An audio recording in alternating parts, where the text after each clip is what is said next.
Okay, to get something off my chest from the start. The fifth wave of Azur Lane in World of Warships sucks. By the gods, does it suck? It is the manifestation of an over-aggressive monetization by wargaming. If we go down the path the collab stuff in Azur Lane costs us nothing, we would get nowhere.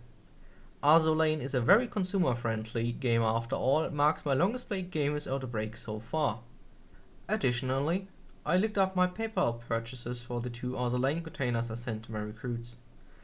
I was a bit confused at the prices as 1250 dubs currently cost €4.05. I'm very sure in my head that the containers did cost 2500 dubs each.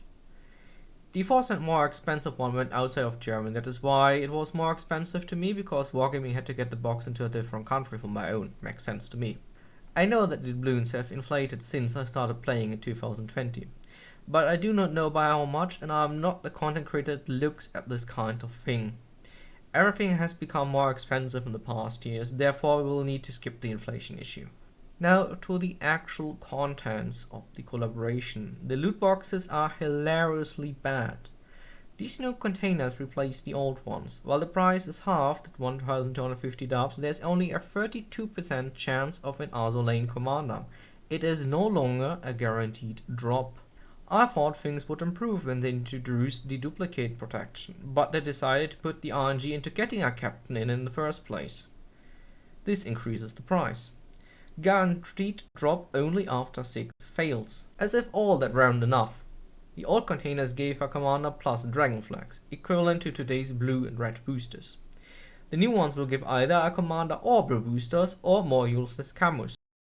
This means there is an 8% chance of a total dot roll where you get nothing but 22 camos for your money.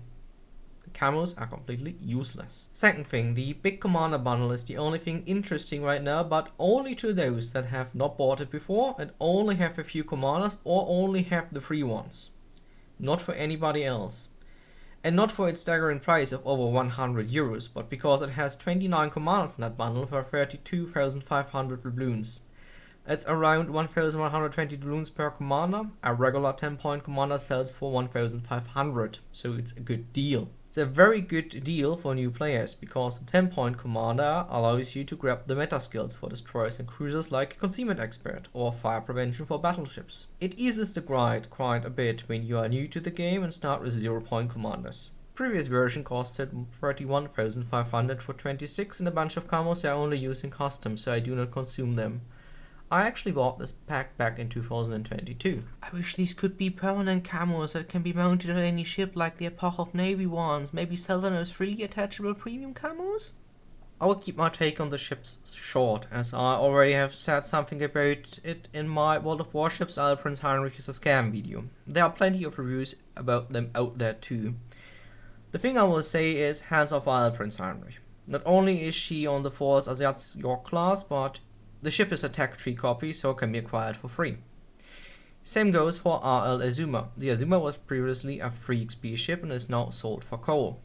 A resource as easy to farm as coins are in Operation Seseren. The RL Aurora is a premium clone of the Aurora. The RL Littoria is a clone from the Roma and more expensive than just getting the Roma ship. RL Savitskaya Russia, RL Yukikazin, RL Motilier are the only ones that are actually unique.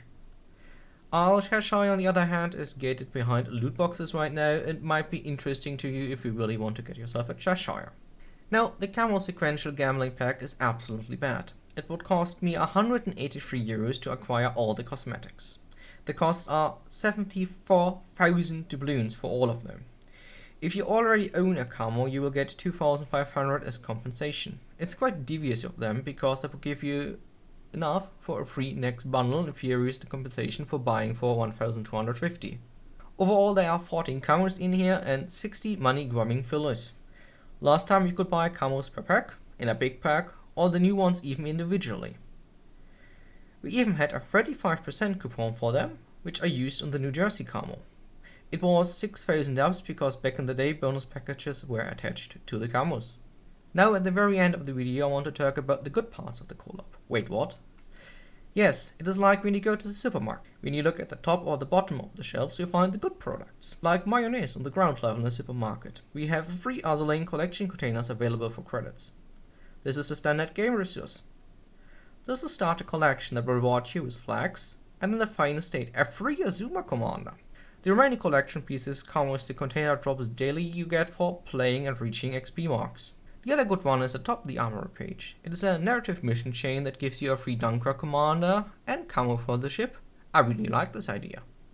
Also, there is some cool order stuff to 2018 and 2019 with a quiz that I will link in the description below. If you do, let me know whom you got. The current wave could be very easily be saved by a few changes, making this entire video obsolete and my day wasted. First, return of the wave bundle for commanders. Even better would be like in Hololive that you can buy them individually for 1500 doubloons.